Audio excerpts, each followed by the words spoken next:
नमस्कार बंधुरा, आज आमार आलोच्य विषय मानुषेर भाग्य कखन लेखा हय, जन्मेर आगे ना परे। अच्छा, आपनार कि मने हय मानुषेर भाग्य आगे थेके लेखा हये थाके, नाकि कोनो मानुष सारा जीवन जा कर्म करेन तार उपर निर्भर करे तार फल निर्धारित हय? এই প্রসঙ্গে গীতায় এক সুন্দর ব্যাখ্যা দিয়েছেন ভগবান শ্রীকৃষ্ণ। আগেকার দিনে হাসপাতাল কিংবা নার্সিং হোমে নয়, বরং বাড়িতেই জন্ম হতো একজন শিশুর। সেই শিশুর যখন ৬ দিন বয়স হতো, তখন বাড়ির মা ঠাকুমারা তার মাথার কাছে মিষ্টি, জল, খাতা, পেন ইত্যাদি রেখে দিতেন। মনে করা হতো স্বয়ং যমরাজ এসে তার ভবিষ্যৎ লিখে দিয়ে যাবেন। কিন্তু এখন সেই যুগ পাল্টে গেছে। তবে কি আর মানুষের ভাগ্য লেখা হয় না?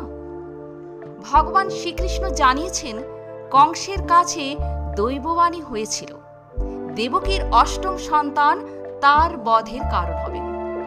কংস ভেবেছিলেন, যদি আমি সব শিশুকে মেরে ফেলি তবে আমার মৃত্যু হবে না। কিন্তু দেবকী ৮ম পুত্র যখন জন্ম নেয়, সেই সময় সে নিজে কংসকে বধ করে।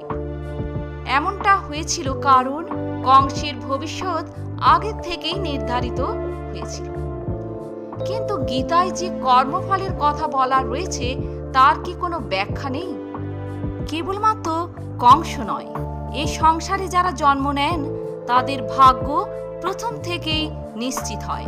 কোন মানুষ কবে জন্ম নেবে, সে সারা জীবন কি করবে, কিভাবে কাটাবে, তার সবটাই লিপিবদ্ধ থাকে এক অলিখিত ভাগ্যে।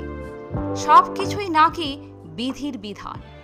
আসলে জীবন নাকি এক নাটকের সমান। আমরা শুধুমাত্র সেই নাটকের এক একটা চরিত্র, আর সেই নাটকের পরিচালক স্বয়ং ভগবান। তবে এই ভাগ্য অনেকটাই প্রভাব করে মানুষের কর্ম। অনেকের আবার ভবিষ্যৎকে ভাগ্যের সঙ্গে জুড়ে দেন। অনেকে বলেন, কর্মফল ভালো হলে ভবিষ্যৎ ভালো হয়, যেমন কর্ম তেমন ফল। ঠিক এই কাহিনীর উপর ভিত্তি করেই মানুষের জীবন পরিচালিত হয়।